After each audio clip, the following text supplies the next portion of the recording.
Sa pagsugod, magabasa kita diri sa Hebrewanon 4:12-13 nga nag-ingon, kay ang pulong sa Dios buhi ug nagalihok nga gamhanan, labi pang mahait kaysa espada nga duay sulab, ug modulot ngadto sa gitagbuan sa kalag ug espiritu, sa mga lutahan ug katuyukan, ug motugkad sa mga huna-huna ug katuyuan sa kasing-kasing. Ug sa pananaw sa Dios walay binuhat nga natago, hinunuwa ang tanang butang binuksan og dayag sa mga mata niya, kang kinsa magahatag raon niya kitag husay. Magadto kita sa hamubo nga pagampo.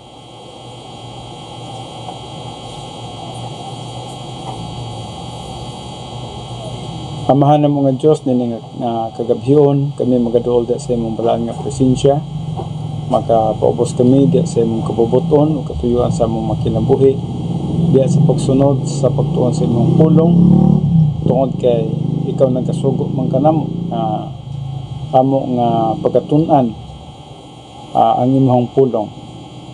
Study to show thyself approved unto God, a workman that needeth not to be ashamed, rightly dividing the word of truth. So Father God, we pray nga ang imong balang espiritu mo ay magatabang o magatudlo kanamo karon, magahatag kanamo og dugang lamdag through the teaching ministry of God the Holy Spirit. Tabangin mong alagad, imong mga kanakan nga positibo, tabangin usab. Ug salamat nga kining among pagkabuhaton dili nimong kawang di sa imong atubangan. Kining tanan ak ginatudyan, ginapasalamatan nga madawat, pinaagi lamang sa pangalan ni Kristo Jesus. Amen. Okay, maayong gabi sa tanan pag-usab. Padayon kita sa pagtuon diri karon sa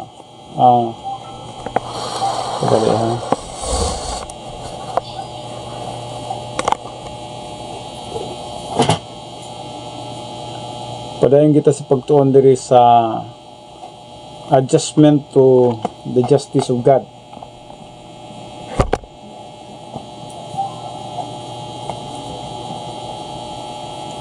So sa milabay na human nato kining letter H, maturity, o kining gitawag na to maladjustment to the justice of God.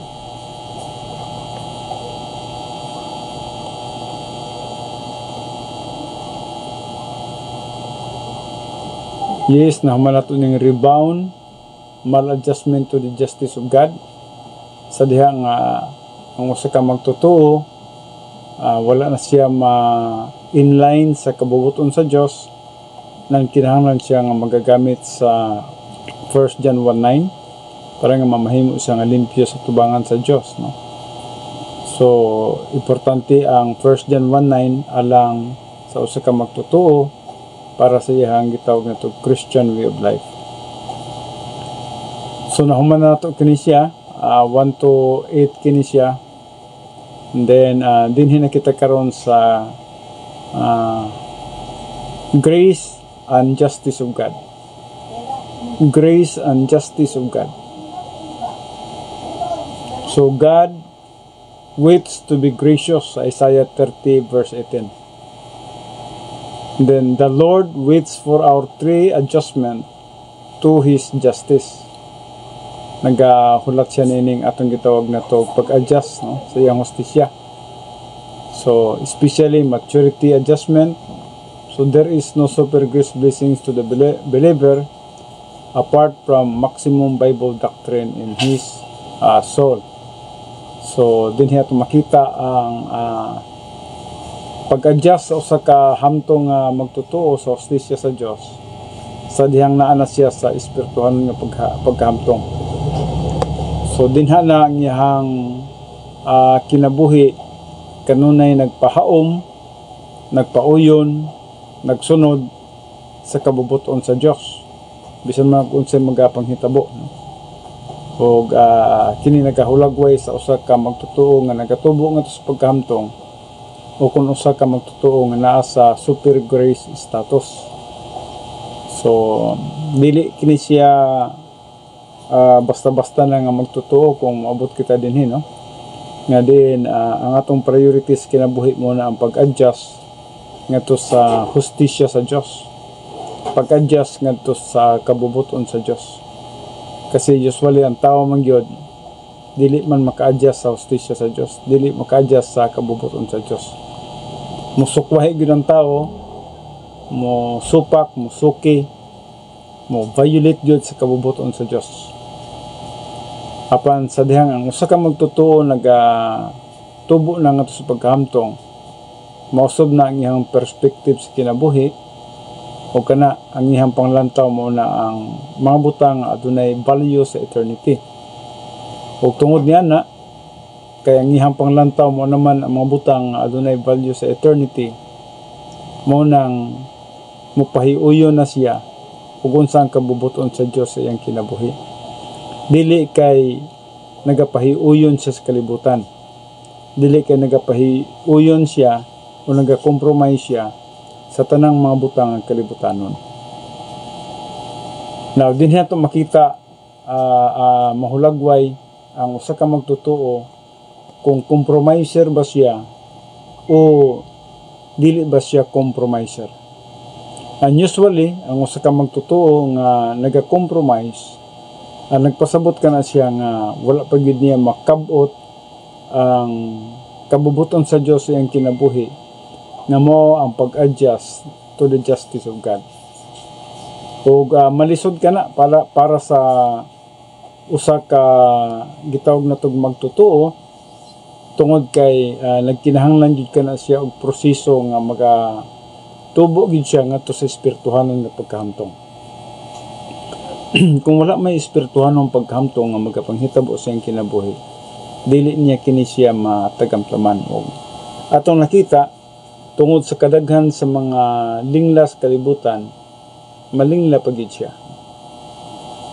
So diri atong makita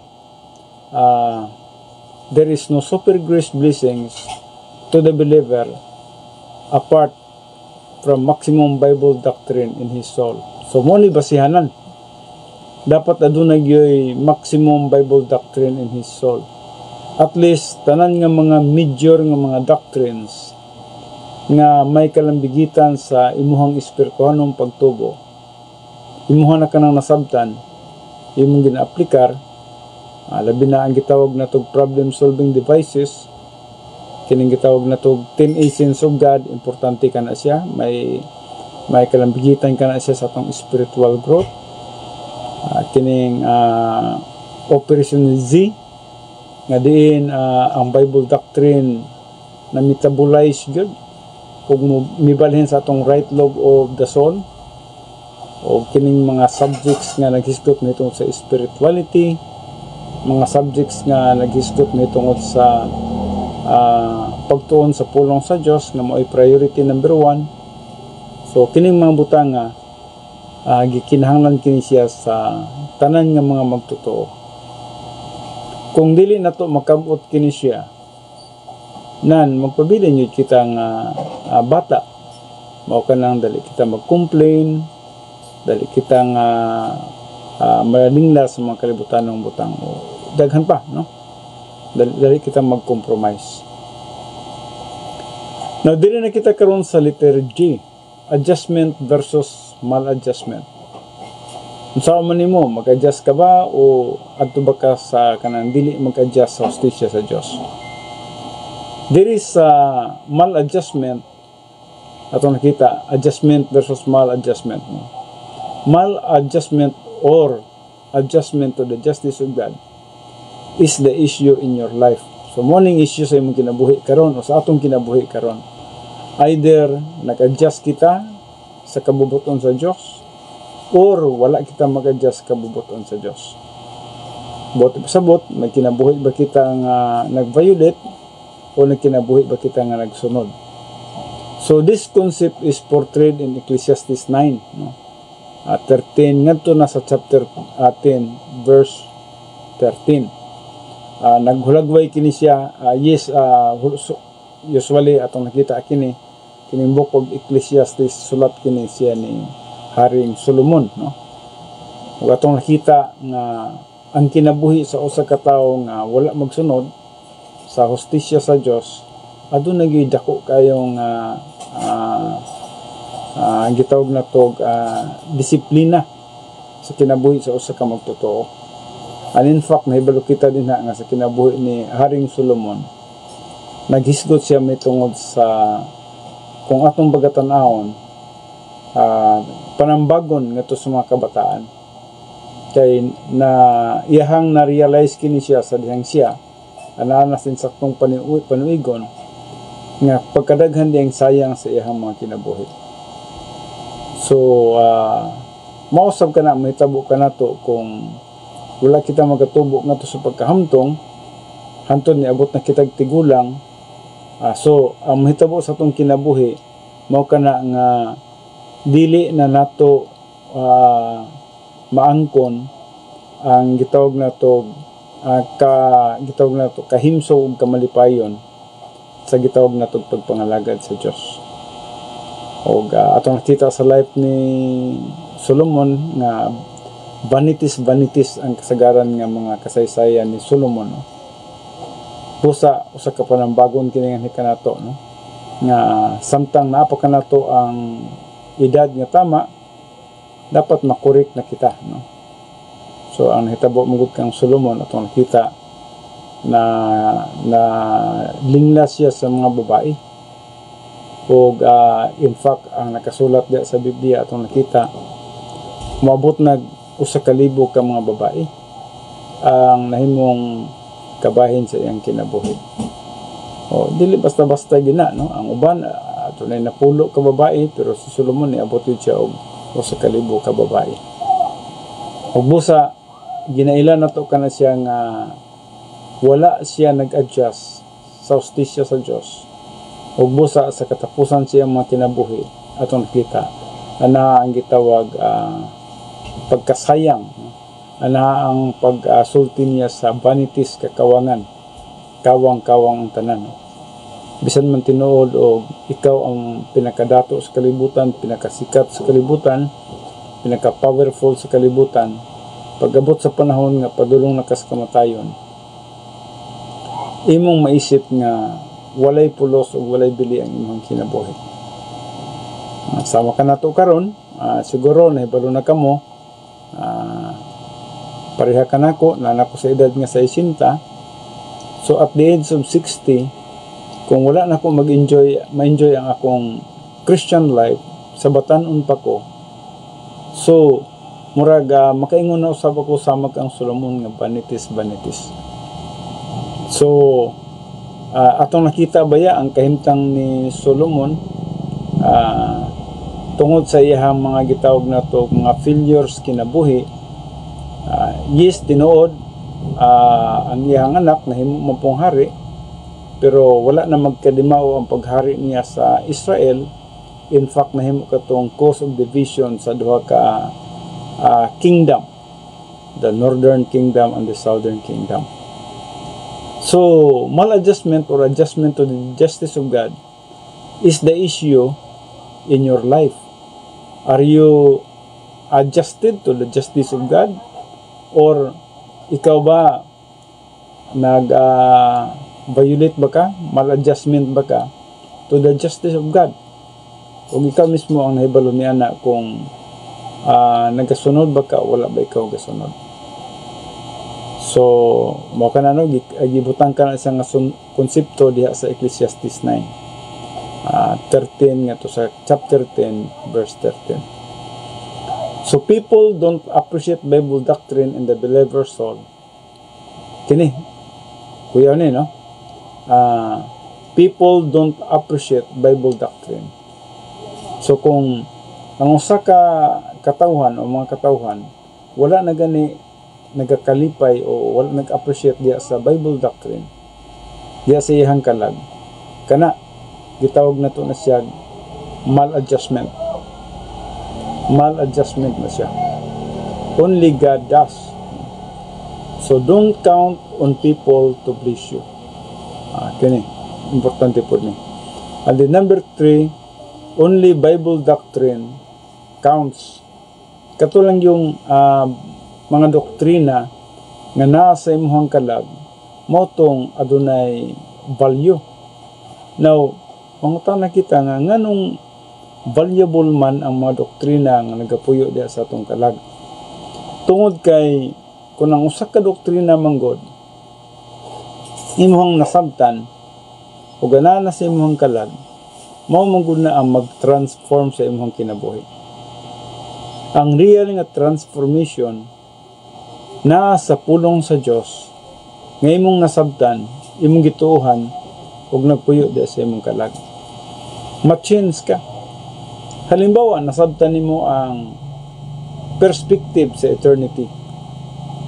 So kung nasabtan nimo nga magkinabuhi dita nga walay katapusan kauban sa Dios, dili kayo ka malingla sa mga butang kalibutanon. Tungod kay nasayod ka man nga ang mga butang kalibutanon ato lamang pagabiyaan. Ug mao kanang gisulat sa 1 John 2:15 to 17, no. Ayaw paghigugma ang mga butang sa kalibutan.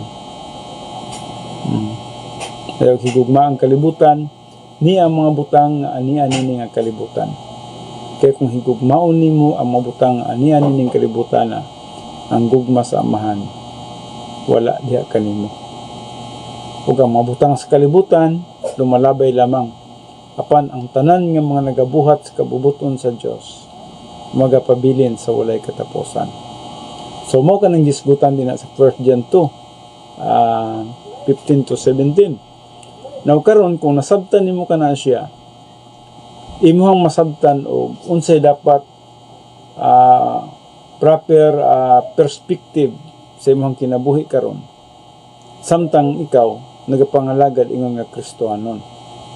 So masabtan mo, yes, na may kalipay sa kalibutan pero temporary ra lagi. Siguro maangkunin mo ang mga wealth, property, maangkunin mo na nindot nga trabaho, maangkunin mo ang siguro ang pagkasikat, ay mga pagka-successful sa imong kinabuhi. Kana siyang tanang mga butang, mga temporary ra man na. Ang walay kinutuban, mao katong imong kinabuhi nga imong gipahaom o imong gipahaluna diha sa pagpangalagad sa Dios. Unang-una, nasayod ikaw sa gitawag na to procedure or sa system nga din ang protocol plan of God agad sa pagkinabuhi natong espirituhanon. Naibalo ikaw ni ana kadali. Og dako kini siyang subject ang gitawag na to pagkinabuhi ng espirituhanon. Tungod kay dili man kini siya masabtan gud dayon sa mga katawhan. Ug unsaon na to pagkinabuhi ng espirituhanon. Ang hunahuna nini sa kadaghanan mao nga basta nagsimba ka, basta nagtabang ka sa ubang tao, wala ka nang away, wala ka nang libak, wala ka nang daog-daog, siguro evangelize ka, nag-Bible study ka, murag yun na ang hunahuna, no? Which is, kung imong pagkatanahon, tama sa panghuna-huna sa mga tao. Pero, namanggoy lawom nga explanation, lawom pa niya ng mga butanga. Ang pagka-espirituhanon manggod, dili magapanghitabo, pinagi sa pwersa sa unod. Kung magahisod gayud tag pwersa sa unod, buti pasabot nga dili pinagi sa atong kaugalingong abilidad ang atong pagpangalagad. Ang pagpangalagad sa Dios kinahanglan espirituhanon. Naunsa man ang pamaagi nga magiging espiritual kita. Kini kanunay gini na akong ginabalik-balik sa simbahan tungod kay kini siya importante kayo nga masabtan alang kanatong tanan aron nga masabtan nato ug giyon sa nato pagpangalagad ug ang atong pagpangalagad madawat ba sa tubangan sa Dios, may value ba sa eternity o wala ba, kawang ba lamang. Ug busa kanunay ginatudlo nako kini siya nga ang number 1 gyud nga prerequisite niini mao gyud ang gitawag nato dapat limpyo kita sa tubangan sa Dios. Maghiskod kita limpyo sa tubangan sa Dios, nagpasabot nga niya na nga panahon nga nagapangalagad ka kaniya, dapat wala kay sala. Mao ka na nga usually sa pagsugod nato, ang atong ginabuhat gyud mao ang paggamit sa 1 John 1:9. Kanunay nato kanang gina-emphasize o ginapasabot nga magagamit kita sa 1 John 1:9 tungod kay ang 1 John 1:9 nagaingon din ha, kung isugid nato ang atong mga sala, siya matinumanon ug andam nga magapasaylo sa atong mga sala ug magalimpyo sa tanang dili pagkamatarong. So buti pasabot kung nasabtan nato kanang 1 John 1:9, mao kana siya ang pamaagi nga ikaw mahimong limpyo o hindo sa tubangan sa Dios. Kung sa dang limpyo o hindo ka na sa tubangan sa Dios, dapat magpabilin ka nga hindo. Kaya di man ka makapangalagad sa Dios kung aduna kay usa ka sala. Prinsipyo gina siya. Dapat limpyo ka sa tubangan sa Dios. Kaya dili madawat sa tubangan sa Dios kung aduna tay sala. Mabitaw nang sa Matthew 5:48 nagaingon siya, "Be holy for I am holy." Be perfect for I am perfect. Magbalaan ka mo. Ingon nga ako, balaan. Ang Diyos, maluluyon kay siya, o wala, sa iyang pagkamaluluyon, bisan pag maluluyon siya, wala gid siya makagusto nga adunay usa ka sala sa atong kinabuhi. Kung nga dili niya gusto nga kita mag-operate sa atong Christian way of life, diya sa sala, kung nga adunay sala. So munang dapat limpyo kita sa tubangan sa Dios. Ug sa diha nga kita limpyo na sa tubangan sa Dios, yes, nahimo kitang limpyo sa tubangan sa Dios. Pinagi sa ato ang paggamit sa 1 John 1:9. Amo na nang muistay kita sa gitawag natong sanctification, yung isgutan nila sa 1 Thessalonians 4:3. Kabubuton gyud sa Dios nga ikaw magbalaan. So just remember nga sa salvation, ang requirement sa Ginoo kanato mo gyud ang gitawag nato 100% positional sanctification. Way makadtog langit kung di ta mahimong positional sanctified. Natay usa ka sala, di ta kadtog langit. Kaya ang Diyos balaan man. So dili pwede nga mutipon ka sa Diyos nga nakay sala. Ug mao ka ng grasya sa Diyos, gipadala niya iyang bugtong anak nga si Kristo Jesus, ug bisan kinsa nga mituo kang Kristo Jesus, mituo sa iyang buhat sa cross nga may bugtong paagi alang sa atong kaluwasan, gihatagan kita 100% nga pagkamatarong, ug tungod ni ana nakapasar na kita sa standard sa Dios. Nga ang standard sa Dios mao ang 100% nga pagkamatarong. So sa kaluwasan, mao gihapon ang gikinahanglan sa Dios is 100% pagkamatarong. Sa pagpangalagad, mao gihapon ang gikinahanglan niya is 100% experiential sanctification. Buti pasabot nga niya nang niya nang panahon na limpyo ka sa tubangan sa Dios nga nagapangalagad ngadto kaniya. Kay nabasa niya ang imong hunahuna, nabasa niya ang imong mga motibo, nabasa niya ang imong kahimtang. Ubusa dili ka maka-iskapo sa mata sa Dios. Kay sumala pa sa Matthew 4:12 ug 13. Mga tubang ra kita niya sa hukmanan sa Dios. So sa atong pagpangatubang kaniya, klaro ug tataw sa iyang mga mata ang tanan natong mga agi ug ang tanan natong mga binuhatan karon. Busa ang kinabuhi sa usa ka magtutuo dapat mabutang siya sa insakto nga gitawag nato og protocol or procedure or sistema nga diin mo ang kabubuton sa Dios. So sa kaluwasan dapat 100% ka righteous, o nakabaton ka 100% nga righteousness sa diyang mituo ka kang Kristo Jesus.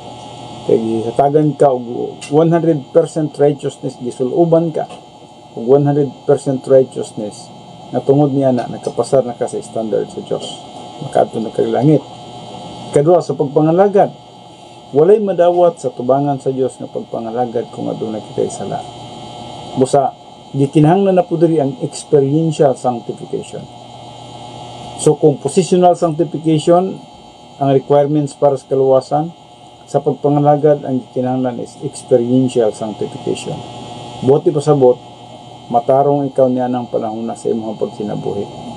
Wala kayo sa ka tinta sa sala, ta sala sa huna-huna, wala ka niya na, wala kay kahadlok, wala kay kabalaka, wala kay kaguol, wala kay kaguliyang, wala kay kasina, wala kay kasuko. So, sa imong mental nga kahintang, limpyo ka.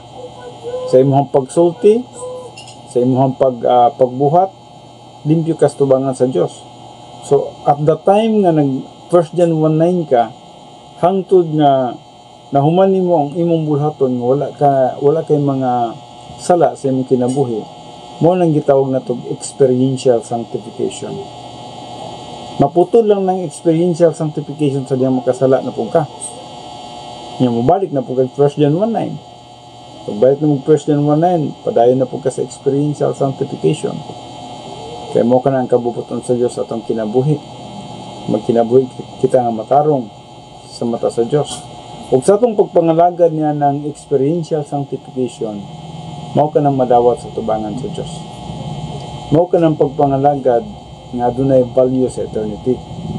Mao ka nang pagpangalagad nga sa Bema Seat Judgment adunay tumbas nga reward. So mo nang ikaduha, no, nga dapat nga tong mahibaluan, no. So gikan sa cleansing ngato sa gitawag na to sanctification, and then spirituality. Pag moabot na gani sa spirituality, mo na nang gisgutan sa Ephesians 5:10, be filled with the Holy Spirit, na ang gisgutan din ha, tungod kay limpyo ka sa tubangan sa Dios, ang balaang espiritu nagatrabaho sa sulod sa imong kinabuhi. Nagtudlo siya, nagagiya siya, naga-impluwensya siya, nagagahom siya sa imong kinabuhi. So, nagatrabaho siya sa sulod nimo. Tungod sa iyang pagtrabaho sa sulod nimo, mo nang gitawag na tog spirituality, because the Holy Spirit is working in you. Dili kay ikaw ang nagtrabaho. Usay ang tao mo exert og effort, nga nagunahuna na siya nga nagtrabaho na siya para sa Dios. Sa imong una nagtrabaho ka para sa Dios. Pero para sa Dios, dili ka pasar ang imong trabaho kay tawhanon lang na siya. Ang gikinahanglan sa Dios is divine. Mahimo lamang divine ang imong pagtrabaho when you are empowered of the Holy Spirit. O mo ka na ka-importante ang gitawag na tog spirituality. So dapat ang balang espiritu nagatrabaho sa imo, nagatudlo, nagagiya, naga-influensya ug nagagahom sa imong kinabuhi. And then by that, na yung mga giya niya, ikaw nag-yield na ka. Muna ang gisgutan po sa Romans 6:13. Nga diin, mutugyan ikaw. Sa Galatians 5:16 usab, no? Walk by means of the Holy Spirit, no? Yieldedness na ang gisgutan din ha. Nga buti pasabot nga nagkinabuhi na ikaw, nga nagsunod, ug unsa ang giya, ug unsa ang influensya sa gahom sa balaang Espiritu Santo.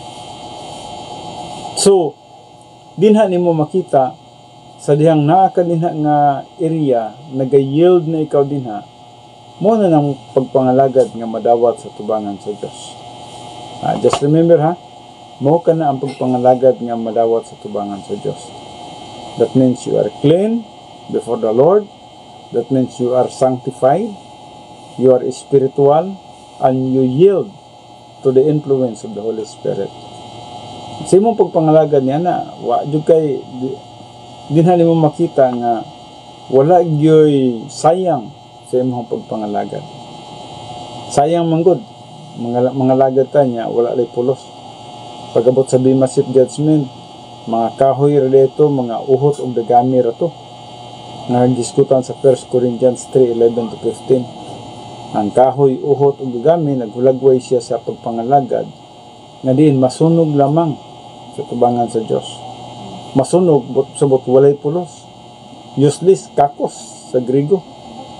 So walay bili. Samantalang ang another three materials nga gisgutan sa 1 Corinthians 3:11-15 mao ang gold, silver o precious stones. Mga bato nga hamili nga dili masunog pag iagis kalayo.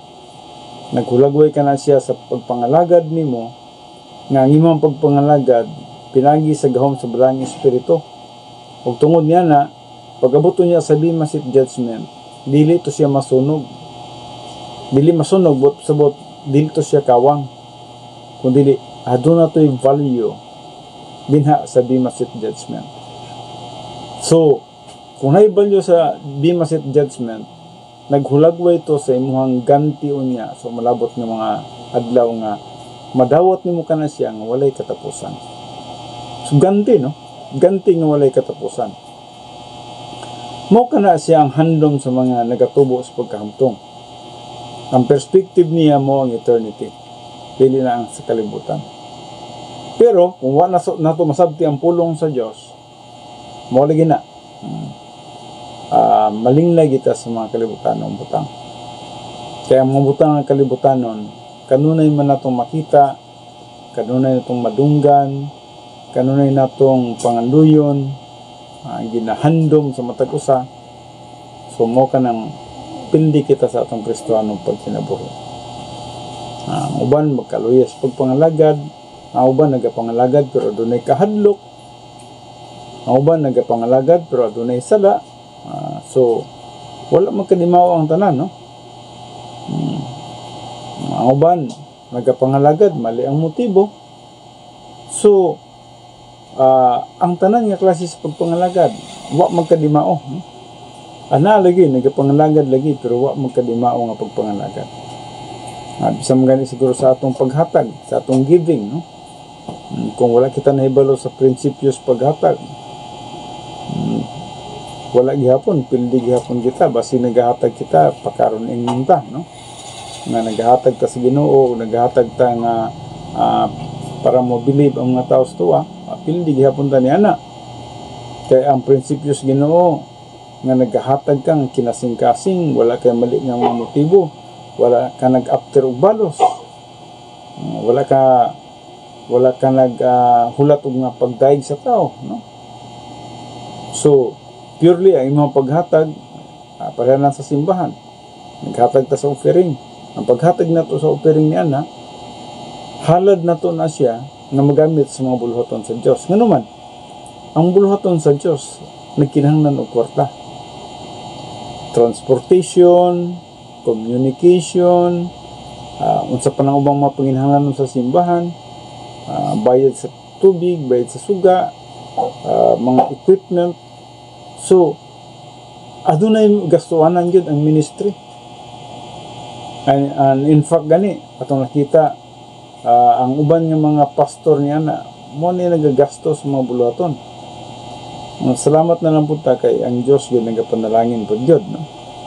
O yes, ang unag yung makadawat sa mga dili lang sa espirituhan yung panalangin o mga material nga panalangin, yes, ang pastor man yun kay kung atong basihan ang capacity for life kasagaran yun magunag yun ang pastor dito sa simbahan. Di man pwede makatudlo ang pastor nga wala siya nasabtan. So muna nga ang capacity for life usually mag-start yun sa gitawag na tog leader sa church na mao ang gitawag na tog pastor teacher. So mahibulong na ikaw nga yes, nag-provide ang Diyos sa imong panalangin, ug ang panalangin nga gihatag nga kanimo ipagamit nimo. Imuhang wala na sa imuha ang gitawag na tog kadalo sa mga buluhaton sa Ginoo. Mugasto na ikaw kung sa may magastuan nang kaya gi-providean ikaw sa Diyos niya na ihatagan ka ng opportunity na makahatag ka, makaprovide ka. Kanang kwartaha dili na para sa imuhang kaugalingon, kundi para na sa imuhang kaugalingong ministry nga maka serve ka pagtaman sa pagpangalagad sa Diyos. May capacity ka, dili ka ma-destroy niya na panalangin. Kaya usually manggod kung wala pa capacity for life, ma-destroy manggod sa halimbawa na ay prosperity, na ay panalangin. Siguro may daghana na akong bahandi oy. Pakulay na kong pagpangalagad ang uban ma-sidetrack na gamito na ang mga bahandi sa mga kalibutanong mga butang. So malingla na sa mga butang kalibutanon. Pero katong nay capacity for life, magkinabuhi ito nga dili naga-compromise, mo stick to siya diha gihapon sa kabubuton sa Dios. Bisan man og naay panalangin og walay panalangin. Kung na may panalangin, dagpasabot nga daghan siya opportunity. Nung daghan siya opportunity, na siya'y bahandi nga magamit niya sa iyang ministry. Na siya'y maihatag, kung nagkinahanglan transportation, na siya'y maihatag. Kung nagkinahanglan og pagkaon sa mga tao, na siya'y maihatag. Kung kinahanglan og naay mga palitunon, magamit. So ang iyang perspective sa kinabuhi mo, ang paggamit sa mga bahandi nga na kaniya, alang di sa bulaton sa Ginoo. Kung pili para siyang kaugalingon. So mo nang number 3 diri nga gisgutan, only Bible doctrine counts, not people. Kung unsa ka daghan sa doktrina diya sa imong kalag, mo lang to'y adunay kwenta. Kaya ang Bible doctrine nga nasa imong kalag, mo to'y number 2 power option. Number 1, the power of the Holy Spirit. When you are clean, sanctified, filled, ang nag-yield. So, the first power option is the Holy Spirit nga nag-influence sa imo. O yun sa niya pag-influence. Gi-influence ka niya bisa mga doctrine nga nasa imong kalag. Kung saan niya pag-influence sa mga doctrine nga nasa atong kalag. Ang mga doktrina sa atong kalag, imuhang ma-recall, ma-remind ikaw nga mao kini ang mga doktrina nga naghisgot mitungod sa imong kinabuhi o naghisgot sa imong kinabuhi in the future. Ug tungod niya na ang imong panglantaw mao gyud ang unsaon nimo pag-invest sa imong mga bahandi nga kalibutanon para sa bahandi na langit nun. Bahandi nga walay kalibot, nga walay katapusan. So dapat diha nakafocus ang atong kinabuhi. One day, manubag rin kita. One day, matubang rata ni Kristo Jesus. O manubag ta sa tagsatag sa nato at kinabuhi. Ang pagpanubag dito, unya, buti pa sa bot nga, i-evaluate ang tanan natong mga nabuhat sa dinhi pagkitas kalibutan. And then, sa Bema Seat Judgment, matubang kitang tanan, sa hukmanan ni Kristo, and then dito sa hukmanan ni Kristo makita nato ang tanan natong mga agi nga madawat nagpasabot na iganti, mga agi nga di walay madawat kundi gitawag nato walay ganti. So mo kanang sa Bema Seat Judgment. Just remember, Bema Seat Judgment is only for the believers. So, walay labot ang unbelievers niya. So, kanang ang klase nga paghukom, kay mga magtutuo man tatanan, dili ka na siya hukom, aron nga muadto sa linaw nga kalayo. So, walay usa din nga muadto sa linaw nga kalayo. Kanang Bema Seat Judgment, wala. Wala gi usa din nga makaadto sa linaw nga kalayo. Tungod kay, kanang nga judgment ka na siya sa tanan nga mga magtutuo. So, kung judgment ka na sa magtotoo, dili ka na judgment parang mato sa linaw ang kalayo, kung dili judgment ka na siya sa atong mga gibuhat sa kalibutan, kung sa atong pagbuhat niya na genuine ba o dili ba genuine. So mo ka na siya katuyuan nganong naibima sa judgment. So kung genuine ang atong pagpangalagad, na equivalent nga ganti ka na siya sa Bema Seat Judgment. Apan kung dili genuine, buti pa sabot, nagapangalagad kita nga energy of the flesh, nagapangalagad kita nga mga gitawag natog mga mali nga mga motibo sa atong kaugalingong abilidad, dili kita dependent sa gahom sa balang espiritu, wala kita madawat nga ganti niya na.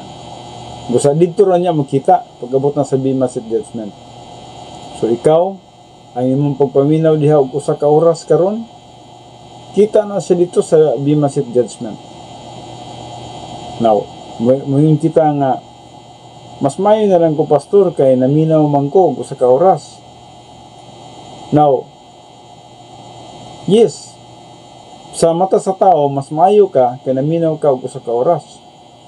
Pero, ang imong pagpaminaw sa kauras, na walay bili sa tubangan sa Dios, parihara sa usa ka tawo o sa ka magtotoo, nga wala naminaw, nga naglingkod ra, nga gitawag na to, wala nagapangalagad sa Dios, sa mata sa Dios pareha lang mo.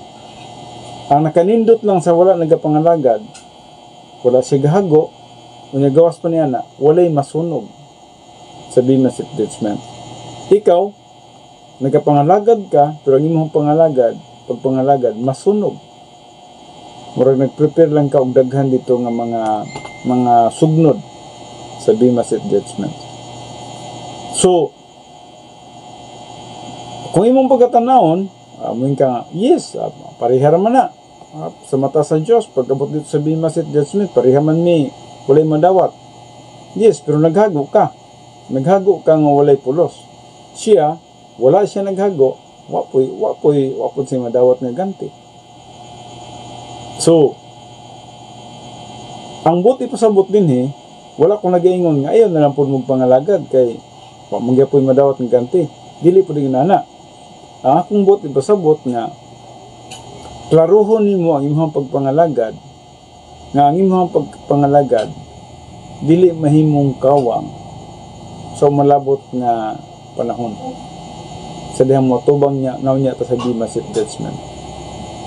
Kay kung ang atong pagpangalagad kawang lamang, now more lagi na parihara na niya itong wala mga lagad.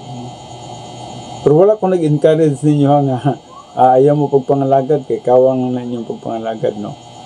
Nag-encourage ko ninyo nga muapil gid mo sa lumba, muapil gid mo sa dagan, muapil gid mo sa pagpangalagad. Pero ayuhon ninyo ang inyong pagpangalagad nga dili mahimong kawang ug sayang sa mata sa Dios. Kaya ang Hebrews baya kanunay naton gibasa kini siya, kining Hebrehanon 4:12 ug 13, perting klaroha kini siya ug mao gid siya ang kanunay naton ginabasa. Akong balik kong pagbasa diri matud pa. Kaya ang pulong sa Dios buhi ug nagalihok nga gamhanan, labi pang mahait kaysa espada nga duay sulab ug motulot ngadto sa gitaguan sa kalag ug espiritu, sa mga lutahan o sa mga kauyukan ug mutugkad sa mga hunahuna ug katuyuan sa kasing-kasing. Ug sa pananaw sa Dios, walay binuhat nga natago, hinunuwa ang tanang butang, binuksan ug dayag sa mga mata niya, kan kinsa magahatag raon niya kitag husay. So unsay sabot sa bersikulo 13, sa pananaw sa Dios, walay binuhat nga natago. Tanan nato nga mga pagpangalagad, dili ni matago sa tubangan sa Dios. Siguro sa mata sa tao gitago nato, nagpakaron ingnon lang data, pero sa mata sa Dios nambasa niya nga nagpakaron ingnon lang pa. Sa Bema Seat Judgment, mga tubang taniining tanan, mao kana ang akong kanunay nga hagit sa matag usa nga ayuson gyud nato ang atong pagpangalagad. Kinahanglan magapangalagad kita. Mao ginangula diha, no? Dili itong murag kamulang diha, no? Dili ito. Kinahanglan mo apil kita sa pagpangalagad. Ug nga sa atong pagpangalagad, dapat limpyo ang atong agi. Nga sa atong pagpangalagad, klaro, una, limpyo tas tubangan sa Dios. So by this time, ining panahon na, limpyo ba kas tubangan sa Dios? Just remember, kung adunay sala sa imong panghuna-una, kung wala ka nakagamit sa 1 John 1:9 nga imong i-confess ang imong sala, gipanganlan nimo imong sala, kung wala nimo nagibuhat na kay sala sa tubangan sa Dios, dili madawat ang imong pagpaminaw karon sa kauras sa pagpaminaw mo sa pulong sa Dios, sa mata sa Dios walay bili, walay pulos. So dapat limpyo ka sa tubangan sa Dios. Ikaduha, dapat sanctified ka. nag-stay ka sa experiential righteousness, kung sanctified man God, nagpasabot nga you are in fellowship with God. Namoy pagpakig sandurot kauban sa Dios. You are in fellowship with God. So, ang Diyos nalipay at home in your life, no? Ang Diyos nalipay sa imong kinabuhi. Murabag ka ng ikaw gibisitaan ka. Ibutan na to, gibisitaan ka sa imong close kay nga higala. Pagbisita sa close nga higala din kanimo, imo jud siyang giatiman pag-ayo. O ang imong higala at home kaayo o nalipay kaayo diya sa ilahang panimalay tungod kay sa inyong panimalay tungod kay giatiman nimo siya pag-ayo. Sa samang pag-iusab, ang Dios nasa sulod sa atong kinabuhi. Ug dili siya malipay sa atong kinabuhi sa dihang adunay sala nga ginabitbit nato matag karon og unya. Ang gusto niya nga limpyo kanunay ta sa atong kinabuhi kay naa siya napuyo sa atong kinabuhi. He is inside us. Our body is the temple of the Holy Spirit. Sumala pa sa 1 Corinthians 3:16. Kung bisan pa sa 1 Corinthians 6:19. So kung ang balang espiritu atong nakita nagpuyo dahil sa atong kinabuhi, ang balang espiritu nga nagpuyo sa atong kinabuhi mao kanang usa ka hinungdan nga si Jesus Christ and God the Father nagpuyo sa atong kinabuhi. So dili lang ang God the Holy Spirit nagpuyo sa atong kinabuhi, ang God the Son as well as God the Father nasa sulod sa atong kinabuhi.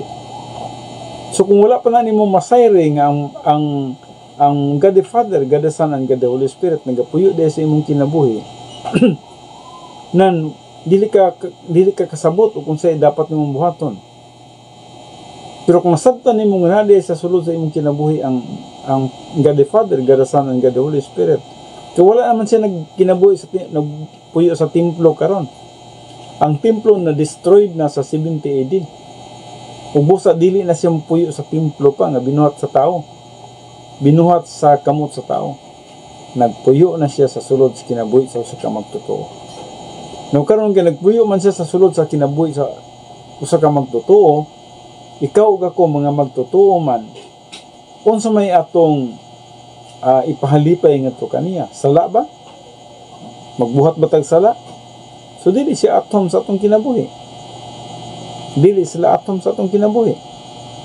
Pero kung nagkinabuhi ta nga sanctified, nagkinabuhi ta nga balaan, atom sila sa atong kinabuhi. Ug busa, kung atom sila sa atong kinabuhi, mao kanang ang mga spiritual blessings, ang mga material nga mga blessings, yes, open pipe po na siya, no? Murag naga-overflow ang panalangin. Kaya nga naman, walay bara. Walay bara. Walay gitawag na tong sala din nga nagkulang. Walay sala din nga nagharang. So, ingon na ka importante nga masabtan nato kung saan nato nga magkinabuhi kita nga espirituhanon, magkinabuhi kita nga uyon diya sa kabubuton sa Dios. Magkinabuhi kita nga in fellowship with God. Kung nagkinabuhi kita nga out of fellowship with God, hinumduman na to na divine discipline.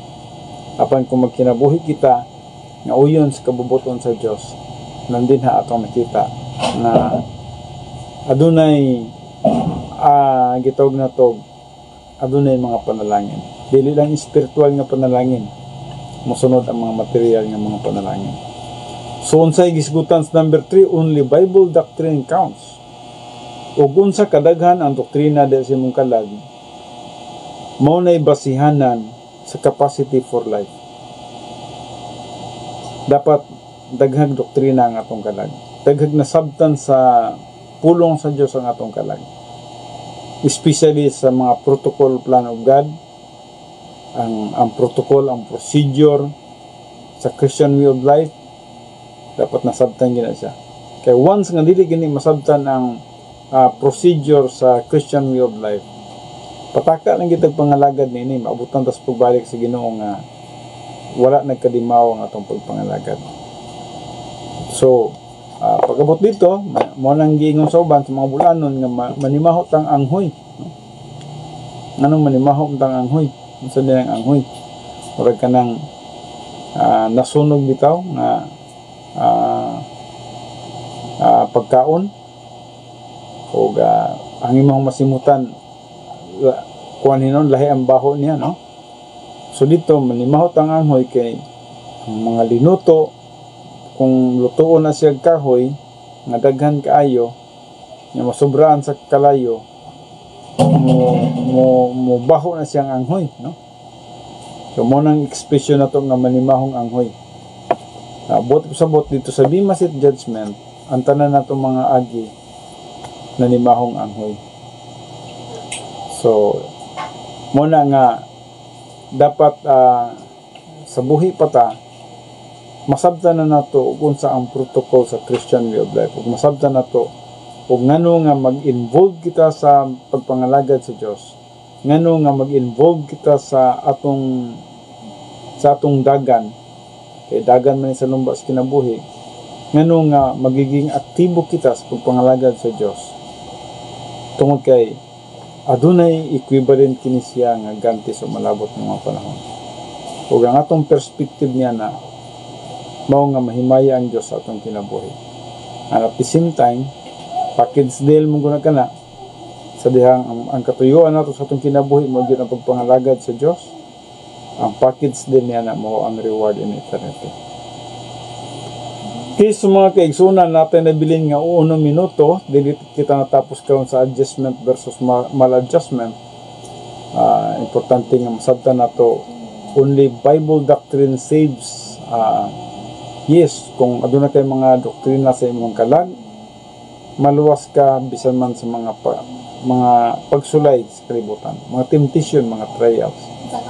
Tungod kay ang doktrina sa imong kalag, kanunay man mga bagatudlo sa imong nga makadawat ka bisan man ini nga pagsulay, di ka mag-complain, dili ka magkabalaka, di ka magkagul, kundi magkinabuhi ka nga gitawag na to uyon sa kabubuton sa Dios.